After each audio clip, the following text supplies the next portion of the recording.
apa namanya itu apa? Membangun bisnis, membangun usaha. Bukan gap year bisa bisnis ya. Musuh ya, makasih ya mana oke lanjut.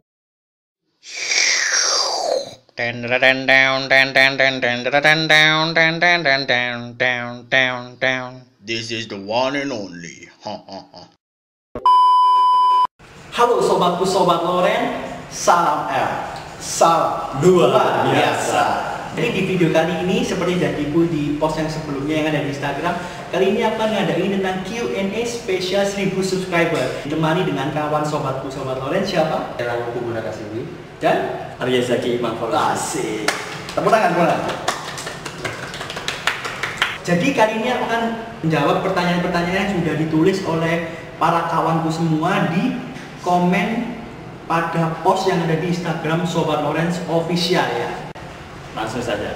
Adi Fitra 354 tanya Sobat Lawrence, hashtag coklat 1000 subs. Oke, Adi Fitra 354. Gimana rasanya udah sejauh ini? Wah, rasa apa ini ya maksudnya? Rasa apa ini? Yang pasti rasanya sudah seneng banget, udah 1000 subscriber. Ini aku ngerasa kalau temanku juga merasakan hal yang sama gitu kan. Yang pertama juga senang dan bersyukur tentunya udah sejauh ini, mengingat aku memulai video YouTube ini seorang diri, padahal waktu itu kan rencananya ada 2 orang sama Zaki, tapi Zaki sibuk dengan urusan perkuliahannya sendiri sehingga aku harus memulai video seorang diri. Pokoknya bersyukur banget udah sampai sejauh ini. Terima kasih pertanyaannya di Fitra 354. Pertanyaan selanjutnya dari Alvito 666. Pertanyaannya, apa yang membuat Anda menjadi content creator? sebenarnya aku nggak pernah mengira sih kalau aku bakalan jadi content creator. Jadi ini semua bermula secara kebetulan waktu itu karena aku memiliki banyak waktu luang. Nggak seperti mereka berdua yang sibuk kuliah. Aku mengambil sedikit istirahat lah istilahnya. Apa namanya itu? Apa? Membangun bisnis, membangun usaha. Bukan gap year bisa bisnis gitu sih. Jadi aku memilih gap year untuk 1 tahun ini untuk merefresh diriku dan mencari minat dan bakatku. Nah aku nggak pernah ngira gitu kalau aku bakal jadi content creator gitu. Dan atas dukungan mereka berdua, teman-temanku di Sobat Lawrence waktu SMA ini, akhirnya aku memulai YouTube. Jadi apa ya? Ya nggak pernah merencanakan dan nggak pernah mengira gitu. Nggak pernah terpikirkan. Nggak pernah terpikirkan, bener banget. Jadi tapi karena pertanyaannya apa yang membuat Anda menjadikan itu tadi? Karena yang pertama support dari mereka berdua, teman-temanku yang mendukung berdirinya YouTube Sobat Lawrence ini yang pertama yang terpenting ya. Yang kedua ya tadi karena aku memiliki banyak waktu luang karena aku lebih memilih menjadi gap year. Yang ketiga itu membuat content creator kelebihanmu itu public speaking sebenarnya.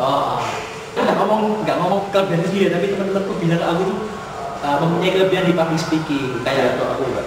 ya. Musuh. Dari Nancy Ecclesia. Wih, Nancy.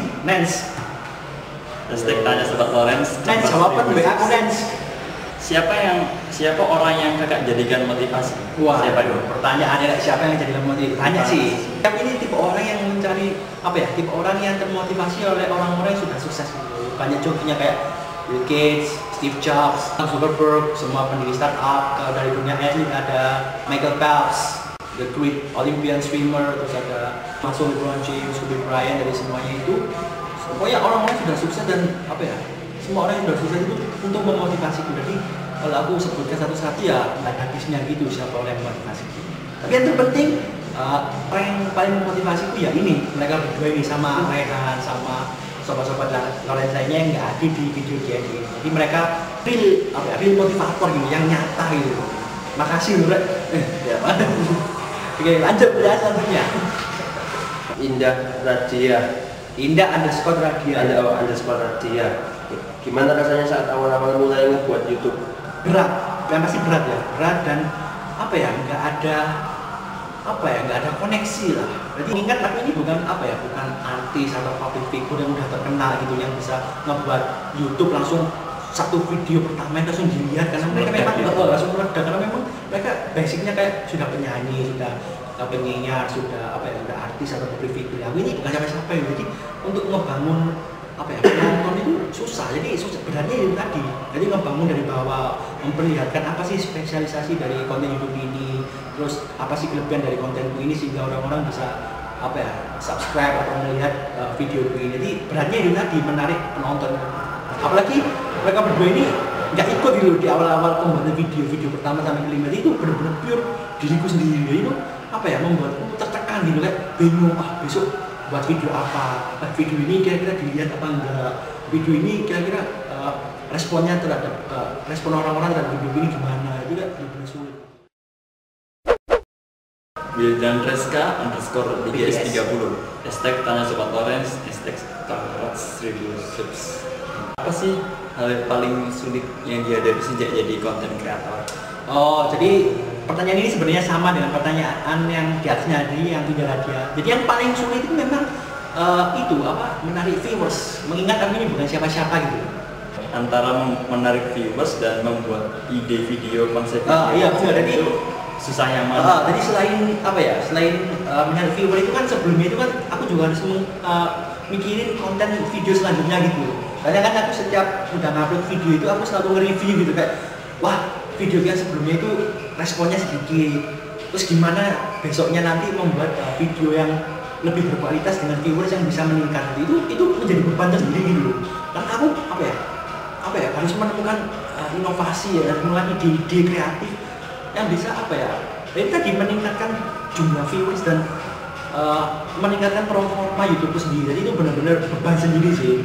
Pertanyaan selanjutnya Christian _ LLA hashtag tanya sobat Lawrence hashtag congrat. penasaran sebenarnya kenapa kok konten videonya betul hal yang lagi viral atau sedang jadi trending pembicaraan ya? Biar view-nya bisa lebih banyak. Jadi ini akan aku jelaskan kenapa aku kok lebih memilih meneruskan apa ya konten-konten original dulu tadi daripada sekedar mencari viewer dengan menampilkan konten-konten yang lagi booming atau yang lagi apa ya lagi panas-panasnya di waktu itu. Tujuan yang pertama itu aku harus apa ya ngebangun people interest tentang diriku gitu. Jadi aku apa ya harus memulai dari awal untuk ngebangun imageku gitu. Jadi aku ingin orang itu melihatku itu seperti ini. Oh kontennya Angga sobat Lawrence ini tentang ini gitu. Jadi apa ya aku ingin orang-orang yang melihat video ini aku ini memiliki pandangan gitu kan. Oh sobat Lawrence itu kontennya tentang ini. Oh kontennya seperti ini. Nah itu sehingga aku untuk saat ini ya bisa dikatakan masih pemula lah. Aku nggak mau untuk ngebuat tentang konten-konten yang lagi booming tadi. Ya semata-mata itu tadi aku ingin ngebangun terlebih dahulu imageku atau people interest terhadap diriku gitu. Tuh. Cemaya.ss tanya sobat Lawrence congrat 1000 subs. Selamat untuk 1K 1000 mencapai 1K. 1K? Apa itu 1K? Selamat untuk 1000 pencapaian. Selama ini cuma menjadi penonton dan nggak tahu kakak itu siapa. Tapi aku sering lihat IG story kakak. Makasih ya tuh lihat ini. Tadi nonton video terbaru kakak, katanya bagus-bagus. Oh, makasih. Appreciate. Di salah satu video kakak bilang kalau dari SMA IPA, tapi isi IG story dan konten YouTube-nya seputaran sastra Jepang dan saya Inggris. Kritis ya saya. Pertanyaan kok bisa ya dari IPA terus kontennya sastra Inggris sama sastra Jepang. Nah, ini ceritanya balik lagi ke flashback gitu. Ini ceritanya flashback agak panjang ini, tapi kita kan berusaha untuk meringkasnya gitu ya. Pertanyaannya kok bisa? Aku kan jawab dengan simpel, bisa. Yang jelas bisa aja. Kita jawab secara detail dan agak flashback ya. Dari mana ya Naya ceritanya? Itu dari Ketemuan antara aku dan Angga. Oh iya, dari Anda. Oh iya, pertamanya begini. Cerita. Pertamanya itu begini. Kita bersama SMA. Aku itu jadi ketua di ekstrakurikuler Komputer waktu itu. ekstrakurikuler. Nah, ketika itu kelas 2 SMA. Dan dia tiba-tiba itu kepengen masuk ya. Pindah ya. Aku sebelumnya itu kelas 1 itu ikut ekstra basket gitu loh. Terus aku yang kelas 2 itu bukan pindah sih, cuma nambah gitu. Aku pengen nambah ekstra komputer juga. Oke. Terus selanjutnya habis itu dia tanya ke aku bagaimana caranya masuk ke ekstra komputer. Soalnya kan waktu itu kan aku tanya karena ya itu ketuanya. Jadi aku kayak bingung gitu.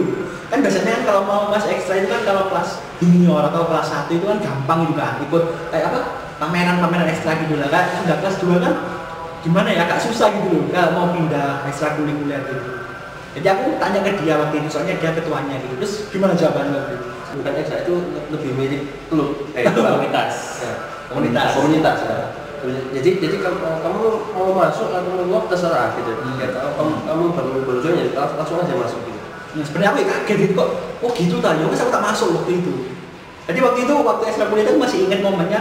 Jadi semua itu penuh anak ekstrakurikuler komputer dan itu semua junior gitu, adik kelas gitu. Dan aku satu-satunya orang anak baru yang senior, anak baru yang kelas 2 gitu. Jadi kayak semua anak yang baru itu ngira kalau aku sama kayak mereka gitu, kayak sama-sama kelas 1 SMA gitu. Waktu perkenalan aku kelas 2 SMA IPA ini gitu. Mereka kayak kaget, apa ini gitu. Masa teman-temanku juga gitu. Satu-satunya nggak kaget ya cuma dia. Ya. Wah cuy, ini mana lucu nih mau. Terus waktu itu entah bagaimana caranya dia minta tolong sesuatu dan akhirnya tak kenalkan mereka. Oh aku tahu ada orang yang bisa yang lima. Jadi waktu itu ketika aku sudah semakin dekat, semakin akrab sama Zaki di ekstra komputer tadi, terus aku itu menunjukkan minat di linguistik gitu. Nah, waktu itu kan di SMA itu kan pelajarannya bahasa Jepang. Nah, aku entah kenapa waktu itu aku memutuskan kalau aku harus bisa bahasa Jepang gitu. Aku harus fasih bahasa Jepang gitu. Terus aku tanya ke dia, kalau mau, aku waktu itu juga sudah searching dulu kalau seseorang dikatakan fasih atau bisa bahasa Jepang ini ketika sudah mengikuti JLPT ya. JLPT itu kan ada tingkatannya ya. Nah, dan yang terendah itu adalah JLPT yang 5. Terus aku tanya ke Zaki, gimana caranya biar aku bisa ikut JLPT yang 5. Terus Zaki jawabnya, aku kenal ada orang yang lulus N5. Nah, Zaki ini udah kenal sama anak SMA aku yang udah lulus N5. Dan orang itu adalah orang ini. Ya, orang ini. Kakak. Waktu itu Zaki kenalin aku ke Angga. Zaki minta aku kayak gini, ada anak yang mau minta tolong ini namanya Angga. Ada bahasa Jepang. Ya, dalam mau belajar bahasa Jepang. Nah, gitu ya, aku kenal Angga ini nggak asing juga karena kelasnya itu sebelahan. Pacara itu lewat gitu, lewat Angga paling belakang, aku lewat gitu. Jadi aku disapa, oh ini Angga. Main basket pun juga bareng, olahraganya sama. Oh iya, waktu kelas 1 itu kan ya sama ya, kita main basket ya, cuma nggak kenal dekat waktu itu. Iya, kelas. Tahu kamu ke basket ya? Kelas 1 kelas 1 gitu.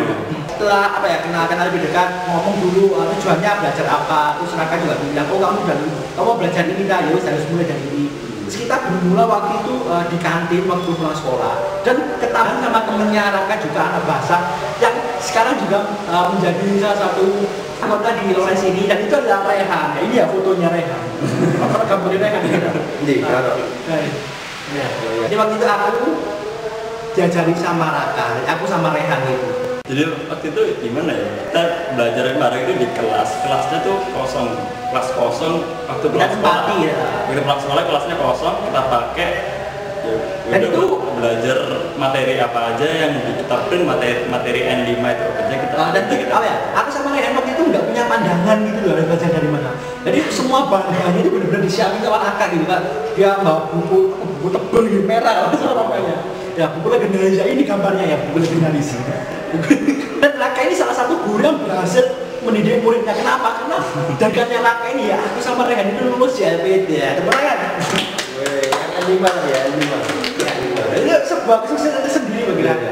Kembali ke pertanyaannya, C Maya SS ya, kenapa kok bisa dari IPA kontennya Inggris, Jepang dan Inggris? Jadi tadi karena pada kelas 1 itu aku tuh benar-benar minat di bidang IPA gitu. Tapi di tengah jalan aku kehilangan passion di bidang IPA, sehingga aku menemukan passion baru, yaitu bahasa, literasi, bidang linguistik gitu. Dan disitulah aku mencari-cari informasi dan ketemu Raka. Akhirnya dari Raka itu aku mulai belajar bahasa Jepang. Terus waktu kelas 3 itu ketambahan juga aku pengen ikut beasiswa Eropa. Waktu itu pasti kalian tahu Westminster University. Aku udah cerita ke Raka sama Rehan. Jadi persyaratnya IELTS atau TOEFL ABT, sehingga aku harus belajar bahasa Inggris. Ya, belajar bahasa Inggris ini gurunya beda lagi, bukan dari temanku atau dari guru SMA, tapi dari guru luar. Dari aku nggak akan bahas. Jadi kurang lebih tadi kenapa aku pindah dari yang mestinya punya anak IPA yang seharusnya kuliah jurusan IPA atau berbicara tentang topik-topik sains, tapi kok kenapa aku bicara tentang topik-topik bahasa Jepang, bahasa Inggris tadi? Karena aku sudah menemukan benar-benar passion. Ya, tanya dari harap. SB harap. Apa motivasinya jadi konten kreator kak? Wah, apa motivasi jadi konten kreator? Seperti hampir sama seperti yang sudah singgung sebelumnya. Jadi motivasiku untuk menjadi konten kreator yang pertama karena aku menyadari bakatku. Bahkan mereka berdua, aku nggak bilang ya, tapi mereka berdua meyakini bahwa aku itu ngomong, kita public speaking. Sehingga mau gimana lagi aku harus memanfaatkan keahlianku itu tadi. Kamu tidak boleh membuang apa yang sudah diberikan Tuhan kepadamu. Wah, kamu harus memanfaatkannya bukan? Wah. Dan yang kedua, apa yang memotivasi menjadi konten kreator? Aku melihat ada celah atau ada peluang itu.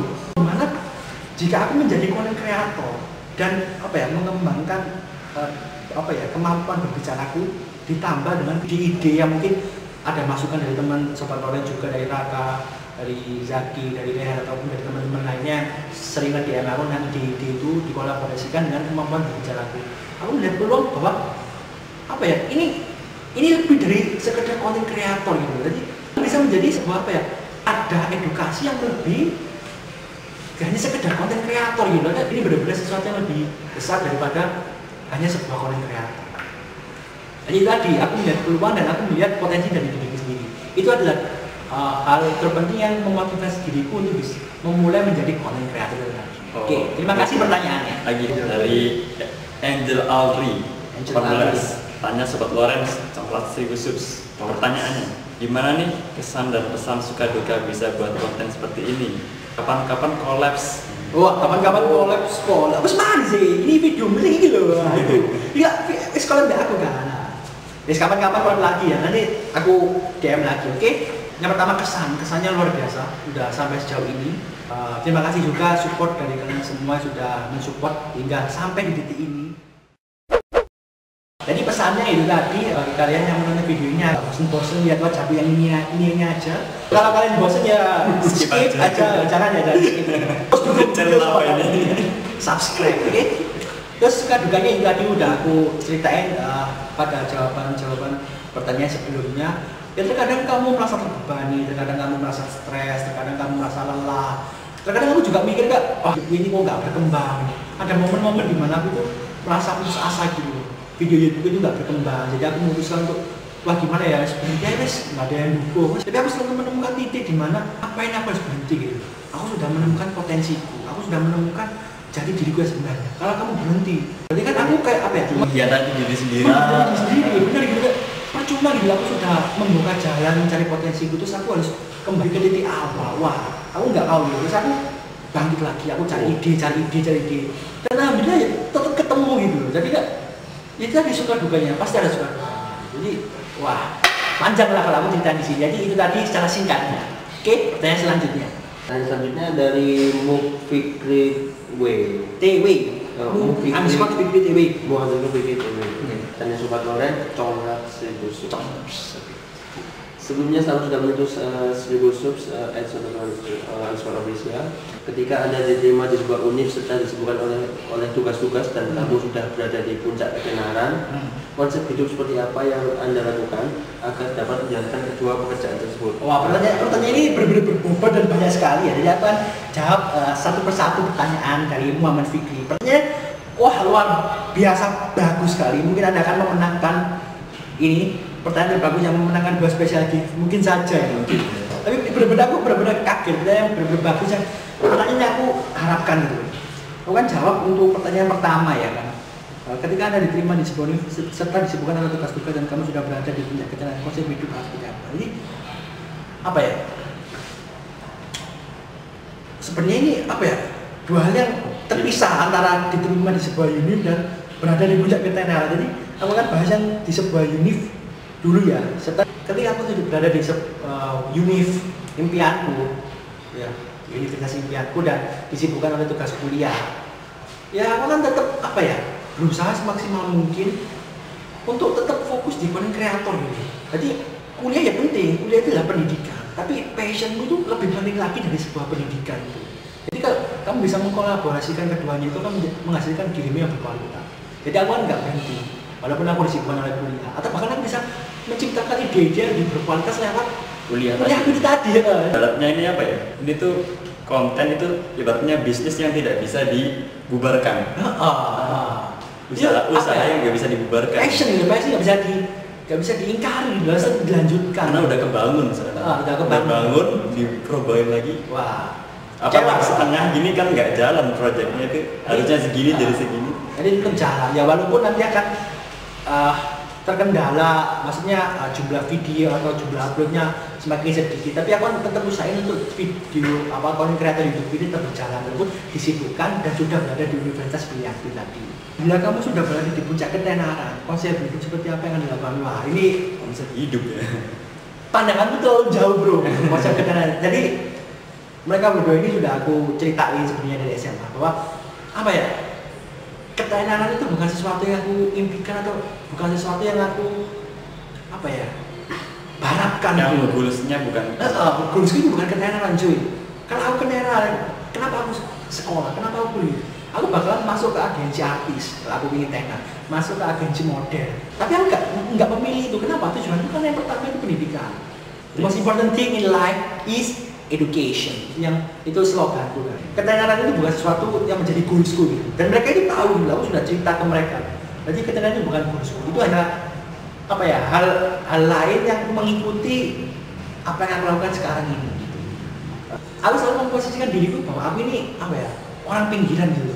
Teman-teman itu tahu aku ini dari sini. Aku ini hanya sebuah anak orang biasa, bukan anak orang presiden, bukan anak orang biasa. Walaupun aku terkenal nantinya, aku kan memposisikan diriku dengan kehidupan yang semestinya gitu, kehidupan yang sewajarnya gitu.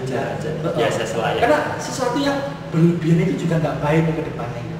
Aku bukan tipe orang yang apa ya, gerusa-gerusu atau tipe orang yang terburu-buru atau tipe orang yang apa ya, berlebihan gitu. Aku lebih suka hal-hal sederhana yang membahagiakan itu. Ragil_41 tanya Sobat Lawrence, tambah 1000 subs. Pertanyaannya, apa yang Anda harapkan untuk Sobat Lawrence ke depannya? Wah, pertanyaan bagus. Ini seperti apa ya, menanyakan resolusi. Wah, menanyakan resolusi tentang konten kreator ini. Yang paling jelas dan yang paling real dan paling logis ya, harapanku ke depannya pertama, YouTubeku ini mencapai, sekarang kan berapa, 1000 subs ya. Kedepannya harapanku adalah mencapai 10.000 subs. Kedepannya lagi mencapai 100.000 sub dan mendapatkan silver play button. Wah, itu apa ya? Sejauh ini, karena aku memposit apa ya? Aku selalu bilang kepada teman-temanku gini, ketika teman-temanku, wah Anggare konten kreator YouTube Sobat Lawrence gitu. Aku selalu bilang, bukan, aku bukan konten kreator, masih belum. Aku masih apa ya? Seorang anak yang membuat video yang mungkin disukai dan tidak disukai oleh orang lain. Kalian boleh menganggapku atau bahkan aku akan menganggap diriku sendiri sebagai konten kreator ketika aku sudah menerima penghargaan resmi dari YouTube. Dan penghargaan resmi dari YouTube yang pertama yaitu tadi silver play button. Ketika aku belum memilikinya, mungkin kalian boleh bilang aku konten kreator, tapi aku selalu memposisikan diriku bahwa aku ini masih apa ya, belajar untuk menjadi konten kreator tadi, masih bertahap. Itu resolusi yang paling real ya ke depannya kan. Selanjutnya dari Violet RB7UW, hashtag tanya Sobat Lawrence, hashtag congrat 1000 subs. Dulu awal-awalnya YouTube apa ada rasa malu-malu atau gak pede gitu Kak? Kalau iya, bagaimana cara kakak mengatasinya?